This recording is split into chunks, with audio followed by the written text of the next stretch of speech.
So we can get out of here before the noon hour. Welcome to the Human Resources meeting. It is February 28th, 2023. The time is 10 a.m. I'm calling this meeting to order. In attendance are Commissioners Brooks, Matari, and Duncan. Are there any changes to the agenda? Okay, hearing none, we'll go ahead with our first item, which is approval of separation and release agreement.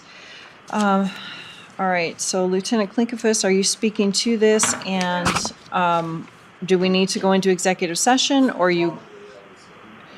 Well, I've read the agreement, and so.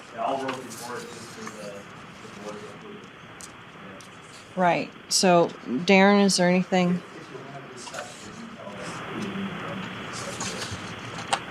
Yeah. I didn't see anything that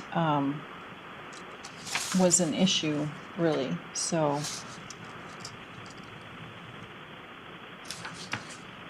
did you have time to read it beforehand? Yeah, I think I saw this before, and there was nothing in it that stood out to me. Unless the attorney wants to point something out. Okay. Okay, so Bill, without discussing details, are you comfortable with this release agreement? I am. I think it looks very good. Okay. Then I would entertain a motion for that. I move that we approve the separation and release agreement for the Sheriff's Office. I second the motion. Bill Brooks, Aye. Commissioner Matari, Aye. Chair Duncan. Aye. All right. Motion carries. Item 2, request for step increase due to certification community development. And Ms. Garland, are you going to take this? Yes, I will. Director Callahan had a conflict with another meeting, so here I am. Chris Garland, Community Development Building Official. My request is for one of our staff members that has been with us since mid-2021, has been in the position for some time, a year and a half or so, 2 years roughly, or going on 2 years, excuse me. And the job, when she was hired, at the time we brought her in, she did not have a certification for the position. She has now attained that certification through International Code Council. So I am requesting to bump her up to 97% of her pay. Would she have been hired at 97% had she had this certificate in 21? Yes, she would have, Okay. if she had the certification. Right. So was this budgeted in your 23 budget? As far as I'm aware, when I spoke to, can't remember if she's not here anymore in HR, Kim, yes, thank you. We discussed that, and she said that it was in our budget. I do have here, it says budget neutral. Yeah, it's not. It's only neutral because you have salary savings. Okay. All right, so then I guess I have a question for Dorothy. So I know Assessor does this, but they budget for it and they know that they're going to have so many people move up. So this is not the same case. It is not, but it's similar. Okay. We have the assessor's the assessor's office, and obviously the sheriff's office, which is quite a bit more Right. to certify. Attorneys, as they progress, they move, and those are kind of built into moving to a new grade rather than moving a step. This seems reasonable for someone who goes to the trouble of getting a certification. Okay. But we don't do this, we don't have this built in anywhere else. Right. Okay. Do you have questions? I was just curious if this was kind of planned with the employee when they started. Did they know that, if they get this certification, that there would be the opportunity for the bump? There's nothing in the description stating that for that job title. But it is also noted in there that they must get the certification within a year. A certain time frame. Correct. Yeah. Yes. And just to help out, we do have an open position for that. It's been open for probably about 2 months now. We are putting it out for applications. That position is very difficult to fill because they usually don't have people that have the certifications or the type of previous employment. So I assume that position may stay open for another month or two, possibly longer. And that person who got the certification could help do some of those duties because they have the absolutely. certification? Okay. Yes. Yeah. Bill, any questions? No, I really don't have any. It sounds like this is not a real common occurrence throughout the county. So I don't think we're going to be setting any precedent or stepping on anybody's toes. Well, that's what I'm kind of concerned with. Are there opportunities Yeah. for other people to bring stuff forward? And Dorothy, can you answer that? The only one who's brought it forward to us before is AMP, Adult Misdemeanor Probation, because their officers Get do have certified an as well. option to get certified, right. Okay, And that was something that Keith talked about last year. It didn't go anywhere. right. So yes, it could open a door. Okay. So I guess for this one,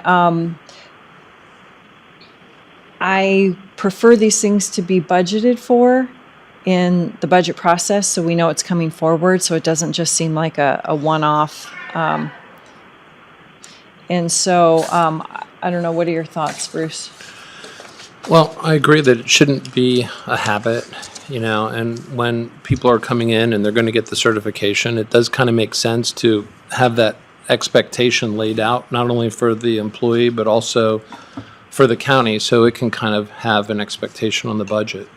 So as long as this isn't like a recurring theme, I think, I'm okay with it. It's a one-step increase, so. Yeah. All right. So Bill, are you good then? I'm good. I really am. I don't think this is going to open any floodgate. On the other hand, if it were to get a lot of people certified, that might not be a thing that's bad. It might be worth some money. So, but I don't think this one is going to hurt us. Okay. Motion? I move that we approve the step increase due to certification for community development. I second the motion. Bill Brooks, Aye. Commissioner Matari, Aye. Chair Duncan. Aye. And so if we can just bring it forth in budget, if there's any other positions that are going to do that next year. Yes, I will. Thank you. Thank you. Okay, item 3, request for seasonal employment increase in pay, solid waste. Good morning, Commissioners. John Phillips for the record.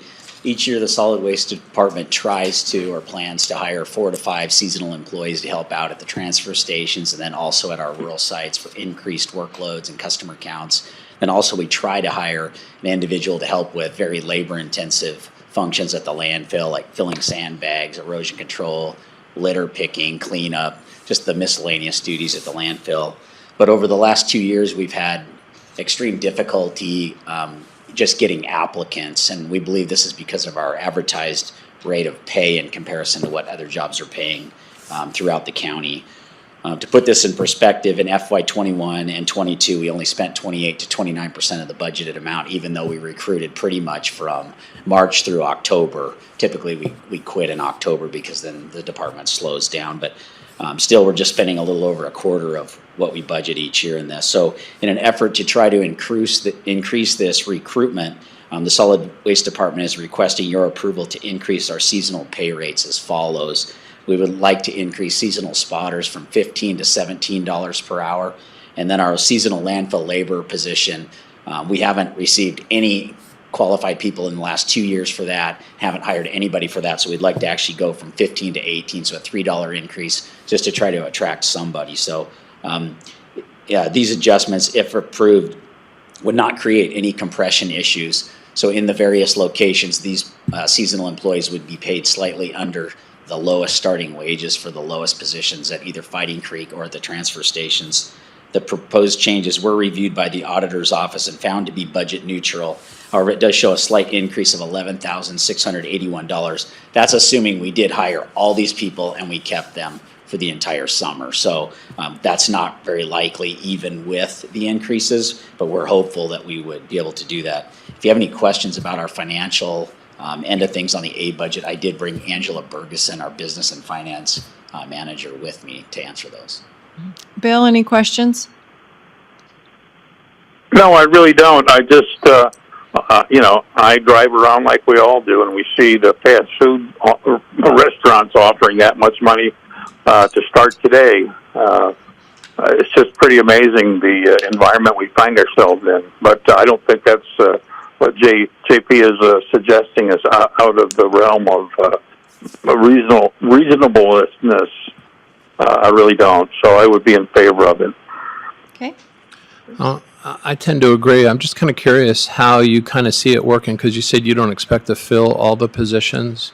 We're hopeful that these, $2 to $3 adjustments will help increase recruitment for people to apply for the positions.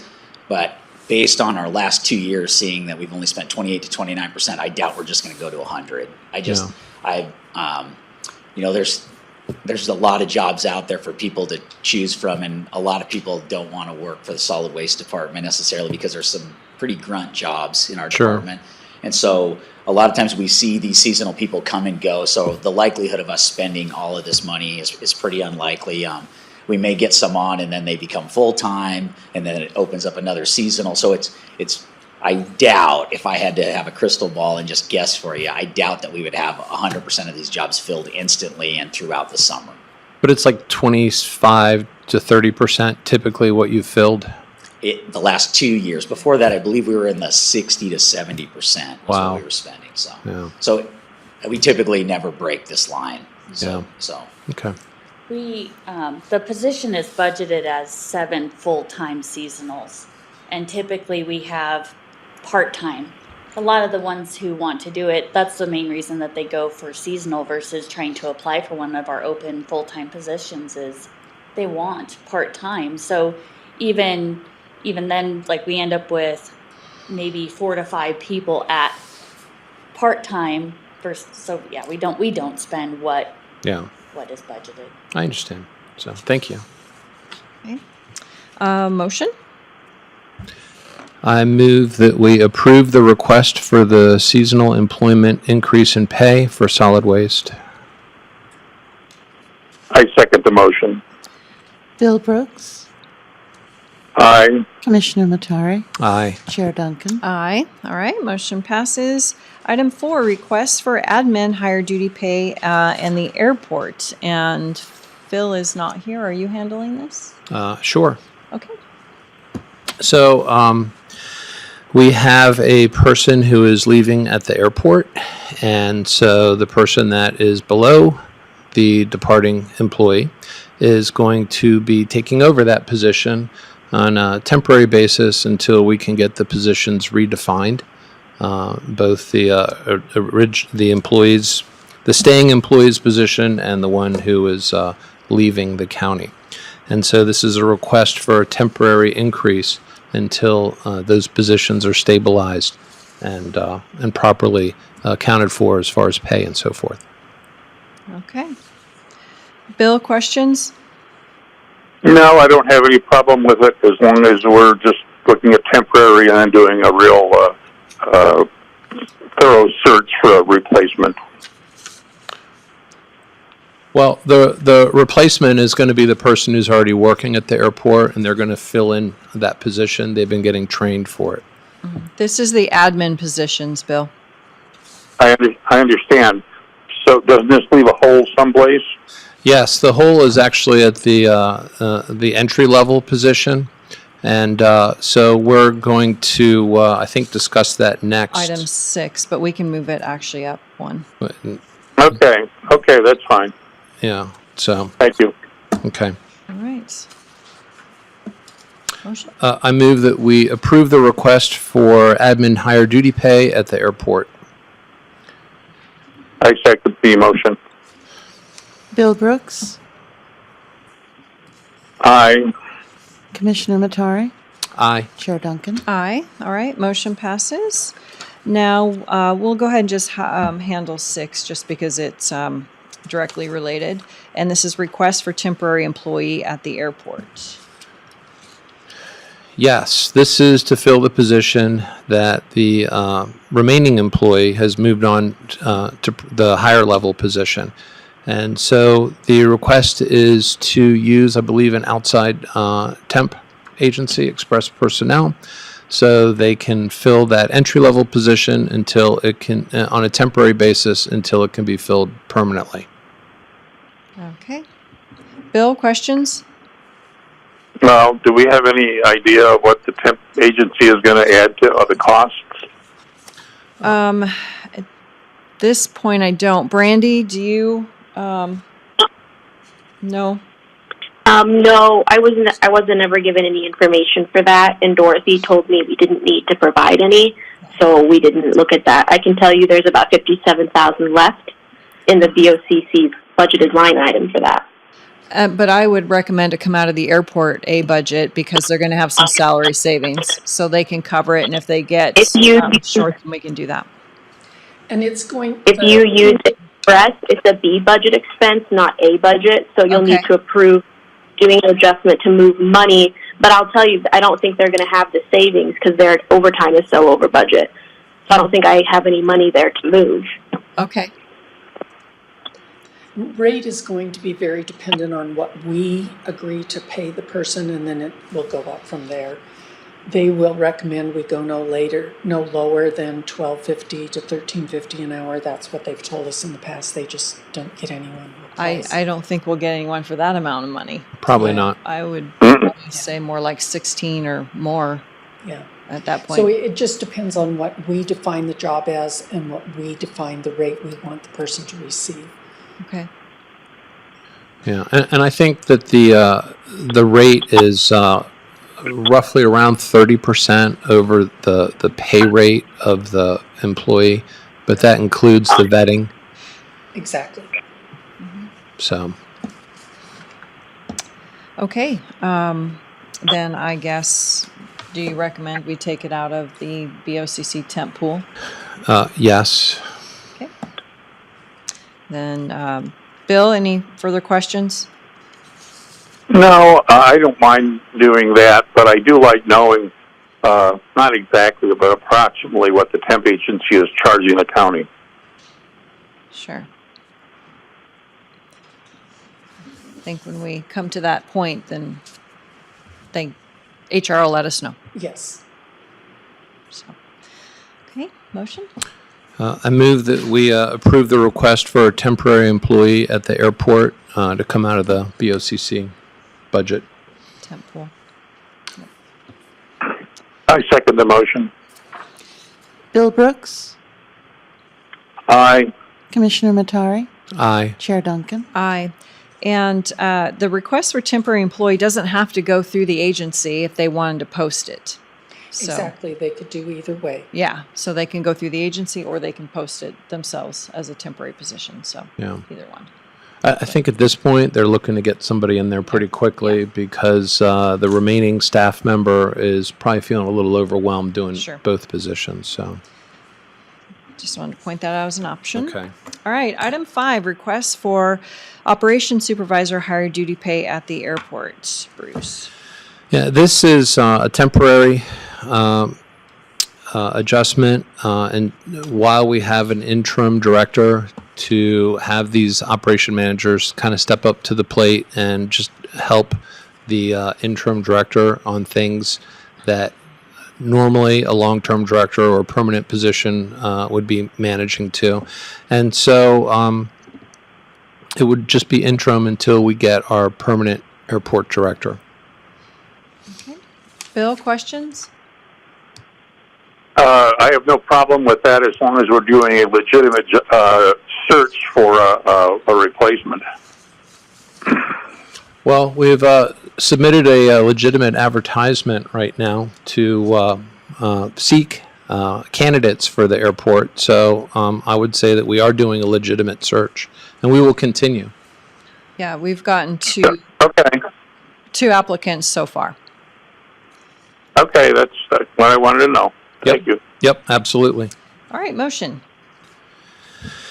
I move that we approve the request for the operations supervisor's higher duty pay at the airport temporarily. I second the motion. Bill Brooks, Aye. Commissioner Matari, Aye. Chair Duncan. I see two different steps here on the position. Do you know, are we doing the 6 or 7? It was a two-step movement with the other one? both of them. So yeah, from a 5 to a 7. Okay, so do you want another motion to include that?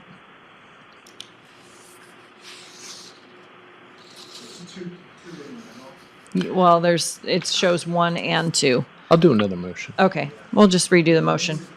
Yep. So I move that we approve the request for the operations supervisor higher duty pay to be a two-step increase from a 5 to a 7 at the airport on a temporary basis until we find a permanent airport director. I second the motion. Bill Brooks, Aye. Commissioner Matari, Aye. Chair Duncan. Aye. All right, motion passes. I'm sorry, I have one more quick question on yes. that.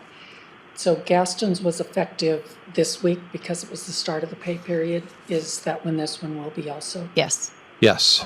Thank you. Thanks. Okay, item 7, elected assessor operating outside BOCC procedure for adverse employment action and to $20,000 deductible, but the assessor is not here. So,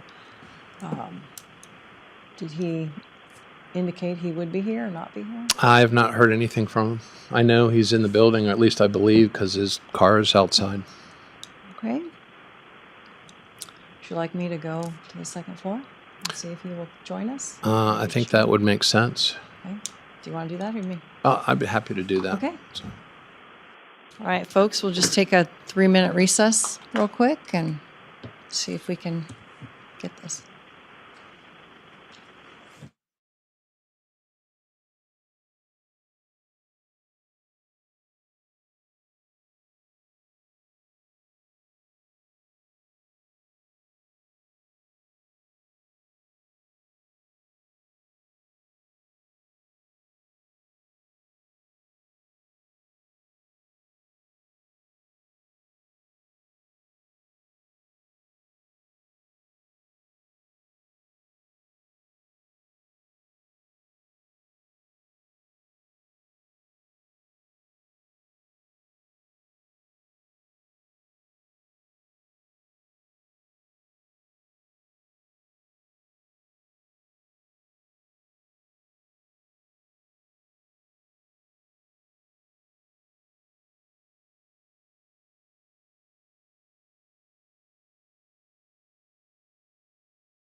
I'm back on. Okay. And you are too. All right, Bill, you still with us? I'm always with you. Okay. All right, our assessor has joined us. So the item is elected assessor operating outside BOCC procedure for adverse employment action and $20,000 deductible. It's come to the board's attention that somebody's on admin leave with no, I guess you'd say, path forward. If you want to discuss the individual, we can go into executive session. I don't think we need to discuss the individual for this purpose. I just want to point out that our operating procedure and stuff does not necessarily allow for ongoing admin leave pay without an ongoing investigation amongst HR and legal and all that involved. So are they involved in this situation? Yes, and Commissioners, I first wanted to say it's rather presumptive to put something on the agenda to say that the assessor is operating outside of the boundaries. That is presumptive in and of itself. I am working through the issue. I am in process of working on getting back to the assessors, to the HR department. No decision was made to this point without first involving HR. So HR. When were they involved? When did they become involved in this situation? I'd have to go back and look at my notes, but it was before action was taken. It was I don't have a calendar in front of me, but it was a Monday. Okay. I don't know if it'd be helpful if I called Sylvia. Maybe she'd remember, or Yes. it was February 13th. Okay, and that's when HR was notified. Okay. And so then when was this person put on admin leave? I believe later that day. If that date is correct, if it was that. Okay. Okay. All right. Did you have? I just had a couple of questions, I just would like to say that I would want to refrain from having a public discussion concerning the performance of any employee. Correct. So Yes. I'm not going to engage in any specifics at this time. I'm not prepared to do that. I don't think it would be in the best interest of the county to do that. And that's not our purpose here today. Our purpose here is to remind what the procedure is, and that if the procedure is not followed, then that opens up the county to a $20,000. And I'm well aware of that. I did have a discussion with ICRIM. Okay. Through our attorney, or did you go directly to ICRIM? Well, I met first with HR, and then I reached out to ICRIM. Okay. My questions are just very straightforward. They don't have anything to do necessarily with a specific individual in your office. I understand the sensitive nature of that. Do you believe that you're a good communicator? Yes or no?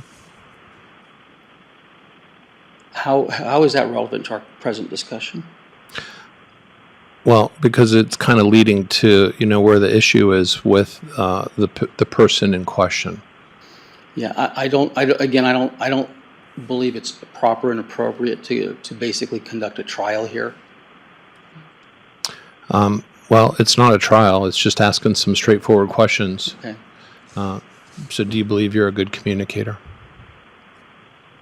I don't see that that's relevant to our conversation. Yes, I do, but I don't believe that's relevant. Do you believe in the chain of command?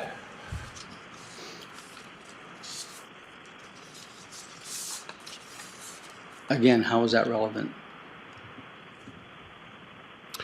I'm just asking these questions, Yeah, I don't see it's relevant. Have you made it a point to make your staff know the policies and procedures of your office? I believe that's part of being employed as an employee at the county. I know that HR has that process involved.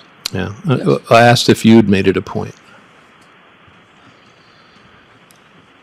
I am in the process of reviewing all of the internal assessor's office Okay, so it's policies, procedures, and practices. so a no would be a good answer on that. No would not be a good answer. No would be an incorrect answer. How many people directly report to you, to the assessor position?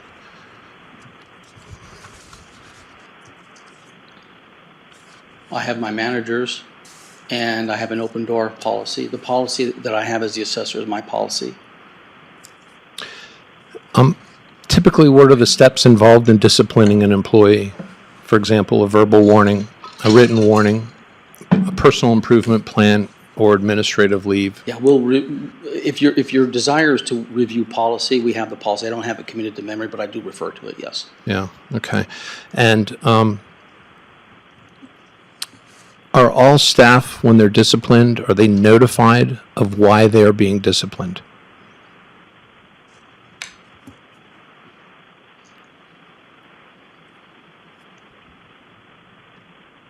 I am in the process of an investigation, and at this point, it's not appropriate. So as far as any individual staff in your office, when you initiate discipline, you don't notify them what you're investigating, what they're being disciplined for? Your question presumes that there's been a lot of initiation of investigations. It really hasn't happened that often in my office since I've been there. Well, do you notify people when you're giving them any kind of discipline, whether it's a written warning for what it is, what policy or procedure they may have broken? Have you given employees, when you do written warnings, do you explain to them what policy and procedure they may have breached? As I said, Yes. Just a word of caution, I guess. The agenda specifically is referencing the procedure for $20,000 deductible. How about just the general operation? Yeah. Requirements or procedures of the assessor's office itself?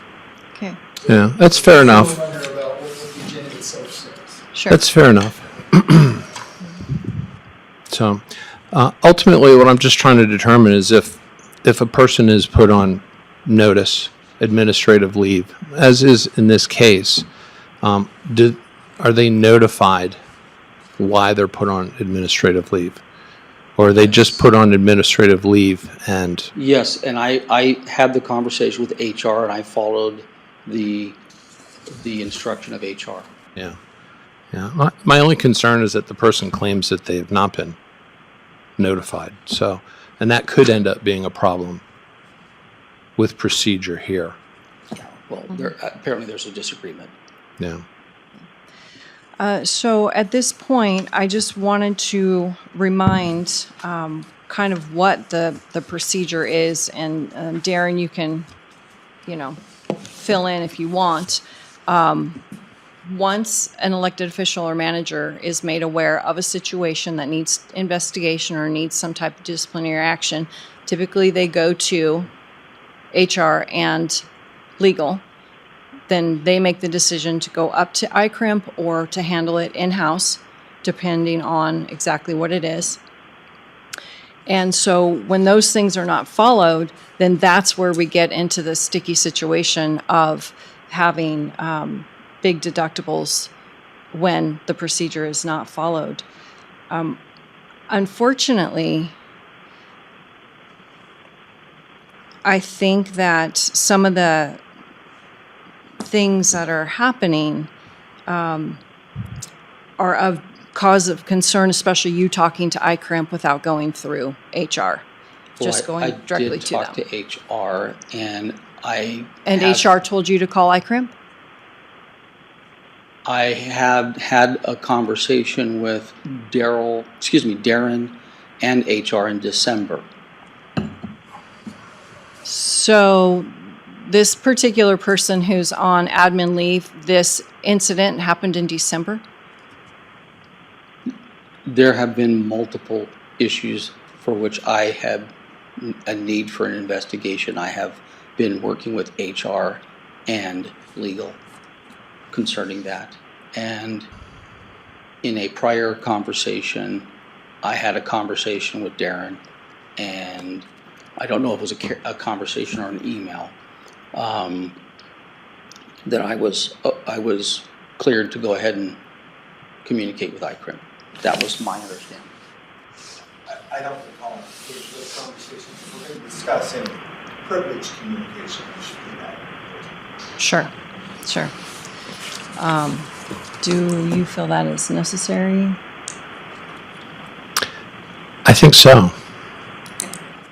So Bill, there's an item we want to address in executive session. So I have my cell phone and I will call you right back. But stay on the Okay. line. Stay on the line while we vote. So do you want to go ahead? Very good. Before you vote, I think that Bruce made some very good points. And one question that lingers in my mind is why the assessor was not at this meeting when it was clearly he was going to be on the agenda. You Is that a question? Yeah. So, That's a question, yes. no, I did not monitor the commissioner's calendar.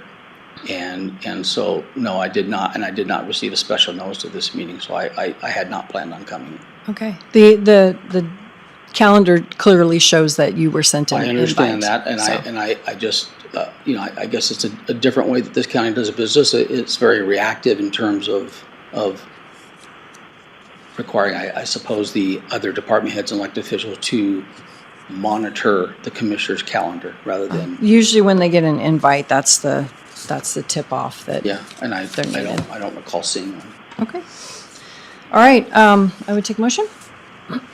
I move that we go into executive session pursuant to Idaho Code 74-2061B.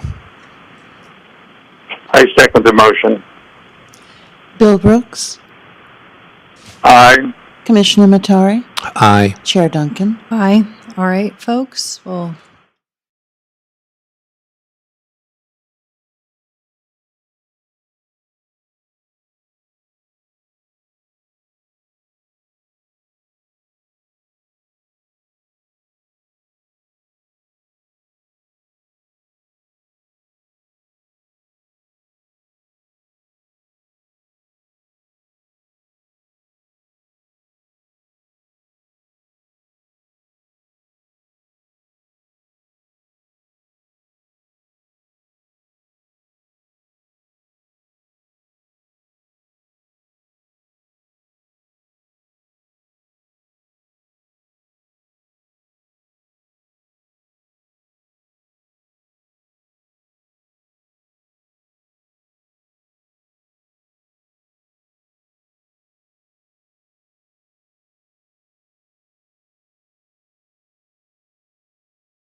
Exit executive session pursuant to Idaho Code 74-2061B with staff to proceed as discussed. I second the motion. Bill Brooks, Aye. Commissioner Matari, Aye. Chair Duncan. Aye. All right, motion carries. Public comment? Hearing none. I can't even tell what time it is. 11:20, meeting adjourned.